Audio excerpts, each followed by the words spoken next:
കേരളത്തിൽ ഏറ്റവും വലിയ രാഷ്ട്രീയ ഗുസ്തി ഏത് മണ്ഡലത്തിൽ നടക്കുമെന്ന് ചോദിച്ചാൽ അതിന് ഒറ്റ ഉത്തരമേ ഉള്ളൂ. തലസ്ഥാന നഗരിയിൽ തിരുവനന്തപുരത്തായിരിക്കും ഏറ്റവും വലിയ സ്റ്റണ്ട് നടക്കുക.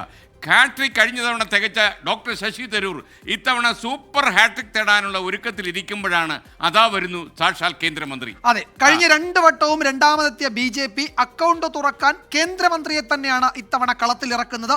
മണ്ഡലത്തിൽ 2 വട്ടം ജയിച്ച പന്ന്യൻ രവീന്ദ്രനുമായാണ് 3ാം സ്ഥാനത്ത് നിന്ന് 1ാമതെത്താൻ LDF ഇറങ്ങുന്നത്. അപ്പൊ എന്തായാലും ഈ പന്ന്യൻ രവീന്ദ്രൻ, ഡോക്ടർ ശശി തരൂർ, രാജീവ് ചന്ദ്രശേഖർ, 3 പേരും വ്യക്തിപ്രഭാവം ഉള്ളവരാണ്. രാഷ്ട്രീയത്തിനൊപ്പം വ്യക്തി മഹിമ കൂടി ചേർന്നുള്ള ആ കൊമ്പ് കോർക്കലിന്റെ രസകഥയാണ് തിരുവനന്തപുരത്തെ ഇലക്ഷൻ ലോകത്തുനിന്ന് വരുന്നത്. ഇന്നത്തെ ഇലക്ഷൻ സ്റ്റണ്ടിൽ ആദ്യം നമ്മൾ തലസ്ഥാന നഗരിയിലെ ഒരു സ്റ്റണ്ട് ശരിക്കും നടക്കുന്ന സ്ഥലം തന്നെ തിരുവനന്തപുരം. എന്തൊരെണ്ണ കാണാൻ. 2019 ആ പഴയ തിരുവനന്തപുരമല്ല 2024.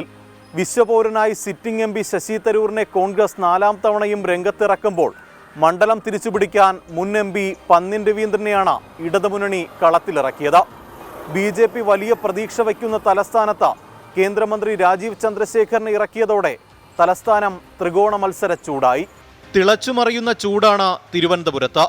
ആദ്യം മണ്ഡലത്തിന്റെ തെക്കേയറ്റത്തെ കഴക്കൂട്ടത്തേക്ക് പോകാം. നിയമസഭാ തിരഞ്ഞെടുപ്പിൽ BJP രണ്ടാമതെത്തിയ IT മണ്ഡലമാണ്.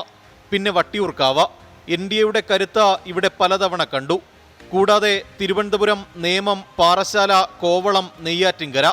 ഇതിൽ കോവളം മണ്ഡലം മാത്രമാണ് നിലവിൽ UDFന്റെ കൈവശമുള്ളത്. ഇതാണ് LDFന്റെ പ്രതീക്ഷ. ത്രികോണ മത്സരം എന്നുള്ള കാര്യത്തിൽ സംശയമൊന്നുമില്ല. പക്ഷേ ഇവിടെ മത്സരം നേരിട്ടുള്ള മത്സരമാണ്. BJP 3ാം സ്ഥാനത്താണ്. ഇവിടെ UDFും നമ്മളും തമ്മിലാണ് മത്സരം. BJP ഒരു പ്രശ്നമേ അല്ല. നമുക്ക് പൂർണ്ണ പ്രതീക്ഷയുണ്ട്. ഒന്ന്, ജനങ്ങളെ കൂടെ നിന്ന് ജനങ്ങളുടെ ഭാഗമായി ജനങ്ങളോടൊപ്പം പ്രവർത്തിക്കുന്ന ഒരു പ്രസ്ഥാനം നമ്മൾ. അതുകൊണ്ട് ജനങ്ങൾ നമ്മളോട് അതുപോലെ ഒരുമിച്ച് ചേർന്ന് നിൽക്കുമെന്ന പൂർണ്ണ വിശ്വാസം നമുക്കുണ്ട്. അതുകൊണ്ട് തികഞ്ഞ വിജയപ്രതീക്ഷയാണ്. 2009 ജില്ലാ സെക്രട്ടറി രാമചന്ദ്രൻ നായരും 2014 സ്വതന്ത്ര സ്ഥാനാർത്ഥി ബെന്നറ്റ് എബ്രഹാമും 2019 C ദിവാകരനും തരൂരിനോട് പരാജയപ്പെട്ടു. 4ാം അംഗത്തിൽ വിജയം അത്ര എളുപ്പമാകില്ല. ആദ്യ ടേമുകൾ ഉണ്ടായിരുന്ന തരൂർ പ്രഭാവവും കേന്ദ്രത്തിലെ കോൺഗ്രസ് ഭരണവും അനുകൂല ഘടകമായെങ്കിൽ ഇന്ന് സ്ഥിതി വേറെയാണ്. തിരുവനന്തപുരത്ത് എപ്പോഴും ഒരു ത്രികോണ മത്സരം തന്നെയാണ്. നിങ്ങൾക്കറിയാമല്ലോ, ഞാൻ സീറ്റ് എടുത്തത് കമ്മ്യൂണിസ്റ്റുകാരുടേതാണ്. ഈ കഴിഞ്ഞ 2 തവണ 2ാം സ്ഥാനത്ത് വന്ന് BJP ആണ്. ശ്രീ പന്ന്യൻ രവീന്ദ്രൻ ഒരു 4 വർഷം MP ആയി ഇരുന്നിട്ടുണ്ട്. അദ്ദേഹത്തിന്റെ സേവനം എന്തായിരുന്നു, അദ്ദേഹം എന്തൊക്കെ ചെയ്യാൻ സാധിച്ചു, എന്തുകൊണ്ട് അദ്ദേഹം വീണ്ടും മത്സരിച്ചില്ല. ശ്രീ രാജീവ് ചന്ദ്രശേഖർ മന്ത്രിയായി വന്നിട്ടുണ്ട്. പക്ഷേ ഈ 10 വർഷക്കാലം ഈ BJP സർക്കാർ വന്ന ശേഷം തിരുവനന്തപുരത്ത് എന്താ ചെയ്തിരിക്കുന്നത്, നമ്മൾ എന്തൊക്കെ ഈ വഴി നാട്ടിൽ കൊണ്ടുവരാൻ സാധിച്ചു, ഒക്കെ അവരുടെ സഹായമില്ലാതെയാണ്. അഫ്കോഴ്സ് ഞാൻ കൊണ്ടുവന്ന നാഷണൽ ഹൈവേ ബൈപ്പാസിനെ പൂർത്തിയാക്കാൻ ശ്രീ ഗഡ്കരിയുടെ സഹകരണം ഉണ്ടെന്ന് എപ്പോഴും പ്രഖ്യാപിക്കുന്നു. ഞാൻ 18 വർഷം രാജ്യസഭയിൽ ഇരുന്നു പറയുമ്പോൾ അദ്ദേഹം കർണാടകയിലെ രാജ്യസഭ MP ആയിരുന്നു. എന്താണ് അദ്ദേഹം കർണാടകയ്ക്ക് ചെയ്യാൻ സാധിച്ചതെന്ന് ജനങ്ങളെ അറിയിക്കട്ടെ. ഹൈന്ദവ വോട്ടുകളിലും സമുദായ സംഘടനകളുടെ പിന്തുണയിലുമാണ് BJP ജയം പ്രതീക്ഷിക്കുന്നത്. കഴക്കൂട്ടം, നേമം, വട്ടിയൂർക്കാവ് മണ്ഡലങ്ങളിലെ 2ാം സ്ഥാനവും പ്രതീക്ഷ ഉയർത്തുന്നു. 2014 BJP അനുകൂല തരംഗം കേന്ദ്രത്തിലുണ്ടായപ്പോൾ വോട്ട് 2,97,806. 2016 ഇത് 4,16,131. എൻ്റെ പ്രീവിയസ് റെക്കോർഡ് നോക്കൂ, എൻ്റെ MP ആവുമ്പോൾ റെക്കോർഡ് നോക്കൂ, എൻ്റെ മിനിസ്റ്റർ ആവുമ്പോൾ റെക്കോർഡ് നോക്കൂ. ഇന്ന് തിരുവനന്തപുരത്ത് MP ആയി, മിനിസ്റ്ററായി, എൻ്റെ റെക്കോർഡ് അങ്ങനെ തന്നെയാവും.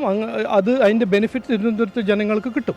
ഓൾ ഇന്ത്യ ഒരു വെരി ക്ലിയർ ട്രെൻഡ് കാണുന്നുണ്ട്. എല്ലാവർക്കും വേണം ഈ 10 കൊല്ലം, കഴിഞ്ഞ 10 കൊല്ലത്തിൻ്റെ ഒരു വികസനം, ഒരു പ്രോഗ്രസിൻ്റെ നമ്മൾ കാണുന്ന ആ ഇത് എല്ലാവർക്കും വേണമെന്ന് ഒരു ക്ലിയർ കൺസെൻസസ് ഉണ്ട്.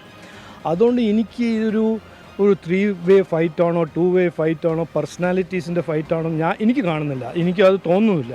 കഴിഞ്ഞ 2 തവണയും തലസ്ഥാന മണ്ഡലം ഫോട്ടോ ഫിനിഷിലേക്ക് അടുക്കുമ്പോൾ കാണുന്നത് UDFും BJPയും തമ്മിലുള്ള മത്സരം. LDF ആകട്ടെ മണ്ഡലം വിട്ടുകൊടുക്കുന്ന കാഴ്ചയും. എന്നാൽ ഇത്തവണ അതുണ്ടാകില്ല. തലസ്ഥാനത്ത് നടക്കുക തീപാറും ത്രികോണ പോരാട്ടം. എന്തൊരണ്ണ ഈ കേൾക്കണത്? എന്തരോ എന്തോ നേരത്തെ പറഞ്ഞതുപോലെ SKN ഇത് യഥാർത്ഥത്തിൽ സംസ്ഥാനത്ത് ത്രികോണ മത്സരം നടക്കുന്ന മണ്ഡലങ്ങളിൽ ഒന്നാമത്തേത് എന്റെ കണക്കിൽ അത് തിരുവനന്തപുരം. വടകരയാന്ന് ഒരു പ്രേക്ഷകൻ പറഞ്ഞു. എന്തൊരു വടകര അല്ല, ഇത് തിരുവനന്തപുരത്ത് നടക്കണം. അണ്ണാ വെള്ളങ്ങളൊക്കെ കുടിച്ചല്ലേ ഈവനിങ്ങില്? ഓക്കെ, നന്നായി അണ്ണാ. നമുക്കിനി അടുത്തതിലേക്ക് പോവാണ് നമ്മൾ. ഓക്കെ, തിരുവനന്തപുരത്ത് തീ പാറും മാത്രമല്ല, ആ തീയുടെ ചൂട് എന്താന്ന് പ്രേക്ഷകരിലേക്ക് അറിയാൻ വരും ദിവസങ്ങളിൽ ഈ ഇലക്ഷൻ സ്റ്റണ്ടിൽ 7 മണിക്ക് നിങ്ങൾ കാണണം. കാര്യം തിരുവനന്തപുരത്തേക്ക് നമ്മളൊരു ക്യാമറ തന്നെ പിടിച്ചു വെച്ചിരിക്കുക. പിന്നെ കഴിഞ്ഞാൽ വടകരയും അല്ലേ? ഓക്കെ, തൃശ്ശൂരും ചെറിയൊരു ക്യാമറ വെച്ചിട്ടുണ്ട്. നമ്മളൊരു സ്റ്റാർ മണ്ഡലങ്ങളിലൂടെ ഒക്കെ നമ്മളൊരു കളി കളിക്കും. ഒരു ഓട്ടമായിരിക്കും. ഓട്ടമായിരിക്കും.